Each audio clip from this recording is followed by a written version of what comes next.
tensions in West Asia have neared a boiling point and have in fact boiled over. The hostilities in the Gaza war continue. Now, Israel is ramping up its attacks against the Hamas militants, or what it describes as Hamas militants, and Israel's former Prime Minister Ehud Olmert has now issued a stern warning to the Israeli army under Netanyahu. He said that Israel will face some pretty dire consequences if it decides to indeed send in its troops for a ground invasion into the besieged Gazan city of Rafah. Making a direct reference to the killing of dozens of aid seekers in Gaza on Thursday, the former Prime Minister of Israel has said that the country's current leader, that is Benjamin Netanyahu, should stop the war against Hamas militants. He's also said that the country should rather focus on how the Israeli army can be taken out of the Gaza Strip and to allow for international forces to go in the besieged strip as peacemakers. Further adding that if the army is sent into Rafah, then other nations, including the United States, will find an assault on Rafah to be intolerable, and which would also affect the standing of the Israelis within the region at large.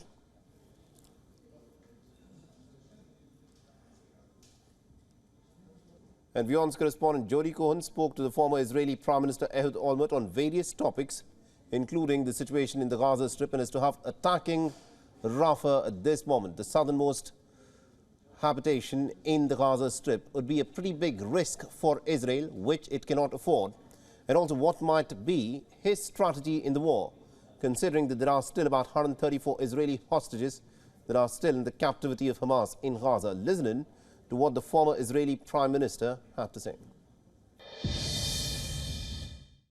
So, former Prime Minister Ehud Olmert, thank you for speaking with WION. Now, you've been quoted as saying that a Rafah attack is a risk that you believe Israel cannot afford to take. Why do you believe that to be the case? Well, right now, as you probably heard, there was a terrible disaster in the center of Gaza, and there is a charge against Israel that we are responsible for killing 100 civilians that were rushing to get the humanitarian supply there. And as a result, the Egyptians already announced that Israel is responsible, the IDF is responsible for the killing of 100 civilians. And this is a major blow to the relations between Israel and Egypt. This is just an introduction to what may happen if and when Israel will take a massive counteroffensive in Rafah. And this is what scares me. I think that we have reached a point where we have to ask ourselves, and I don't know that I have the only possible answer, but I definitely have a question. Do we need the next phase in Rafah to the interest of the strategic security interest of the state of Israel? Or we may find that the cost of this operation may be very expensive for the interest of Israel. And one of the possible outcomes of this is the reaction of Egypt, which is very, very unhappy with this option. So we have to find out and see what may be the possible benefits to Israel from this operation. Are we going to kill what? How many more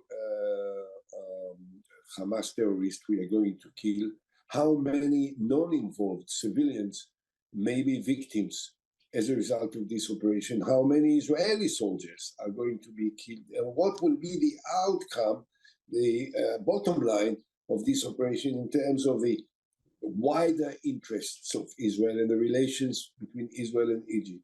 So I think that needs to be very carefully measured by us, and we should listen to the warnings coming from Joe Biden, the American administration, and equally also to the request of the Egyptians to be very careful before we take any such step.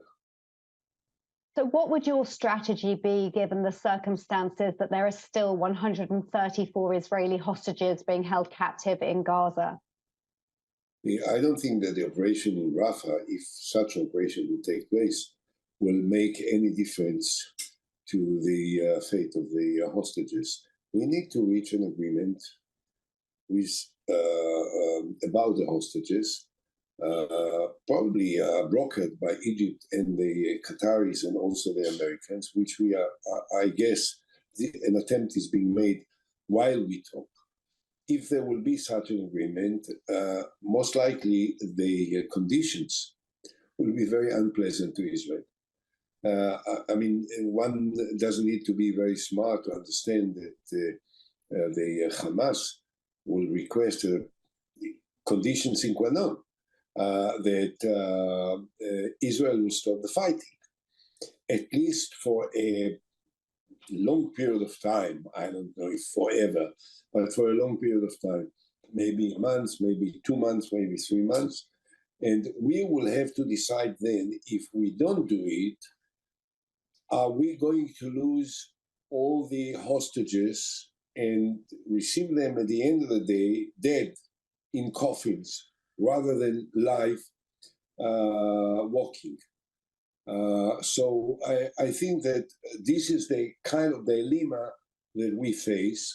I think that my personal judgment is that our obligation to save the lives of the hostages is superior to anything else, and therefore, if the condition for having an agreement that will bring us the hostages is end of the fighting, then we have to accept it. We won the military confrontation anyway. We have defeated them. They are beaten. They are bleeding. Most of their bankers and command positions and launching pads and the fighters are dead and destroyed. We killed, at least according to our judgment, more than 10,000 fighters of the Hamas. This is an unbelievable military achievement. We can, I think, declare at this point that we won, and we can afford ourselves to bring it to an end if that will save the life of the hostages. WION is now available in your country. Download the app now and get all the news on the move.